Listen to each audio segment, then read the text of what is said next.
បាទសួស្តីទៅកាន់ពុកម៉ែបងប្អូនអូនពូមីងទាំងអស់គ្នាដែលចូលចិត្តទស្សនានៅតម្រុយ Channel យួនប្រចាំថ្ងៃបាទបងប្អូនយើងទាំងអស់គ្នាសម្រាប់បងប្អូនយើង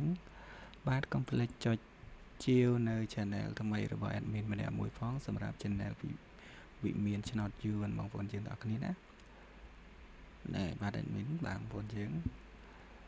នេះគឺជា Channel ថ្មីរបស់ admin បងប្អូនយើងទាំងអស់គ្នាណាចឹងក៏កុំភ្លេចចុចជាវម្នាក់មួយផងបងប្អូនយើងទាំងអស់គ្នាបងប្អូនយើងទាំងអស់គ្នាឥឡូវនេះយើងជិះចូលមកកាន់នៅតម្រុយបាទថ្ងៃទី23ទាំងអស់គ្នាពុកម៉ែបងប្អូនអ៊ំពូមីងទាំងអស់គ្នាក៏កុំភ្លេចឲ្យមេដាយផងណាបងប្អូនបាទដែលចូលចិត្តតាមដាននៅតម្រុយឆ្នោតប្រចាំថ្ងៃតម្រុយឆ្នោតយួនជាមួយនឹង admin មានឆ្នោតបាទបងប្អូនយើងទាំងអស់គ្នាអញ្ចឹងហើយពុកម៉ែបងប្អូនយើងសម្រាប់ថ្ងៃទី23នេះគឺអត់មានតម្រុយបាទលេខល្អយកមកចែកជូនទៅដល់ពុកម៉ែបងប្អូនអ៊ំពូមីងទាំងអស់គ្នាដូចសពម្ដងទៀតហើយណាបងប្អូនយើងទាំងអស់គ្នាបាទ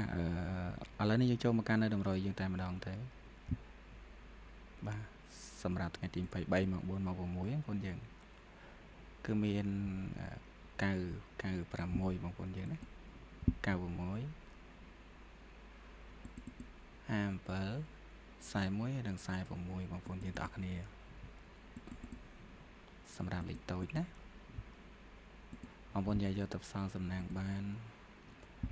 យើងចូលមកមើលនៅលេខធំបងប្អូនយើងលេខធំរបស់យើងថ្ងៃនេះគឺល្អបងប្អូនយើងទាំងអស់គ្នាគឺលេខនេះគឺល្អបងប្អូនយើងអាចយកទៅផ្សំសំណាងបានគឺមាន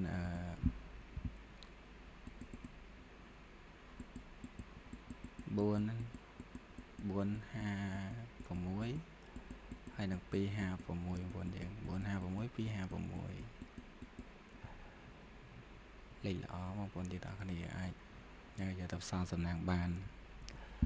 ហ្នឹងហើយសម្រាប់ខ្ទង់អូពុកម៉ែបងប្អូនយើងទាំងអស់គ្នាខ្ទង់អូគេអត់មានឲ្យពុកម៉ែបងប្អូនយើងគឺមានខ្ទង់ខ្សែហើយនិងខ្ទង់50បងប្អូនយើងណានេះបងប្អូនអាចមើលបានខ្ទង់ខ្សែនិងខ្ទង់50បងប្អូនយើងទាំងអស់គ្នាអញ្ចឹងគឺបងប្អូនយើងអាចយកទៅអូបានសម្រាប់ម៉ោង4ហើយនិងម៉ោង6បងប្អូនយើងទាំងអស់គ្នាបាទអញ្ចឹងមានតែប៉ុណ្្នឹងទេបាទក៏សូមធ្វើការអរគុណច្រើន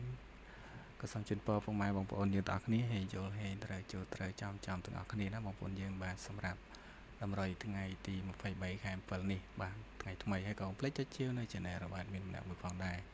ចា៎មានតែប៉ុណ្្នឹងដែរបាទក៏សូមលំអរកាយគ្រប់ជ្រាបលាបងប្អូនយើងទាំងអស់គ្នាបាទជូនពរសុខភាពល្អសំណាងល្អហើយទាំងអស់គ្នាបាទអរគុណ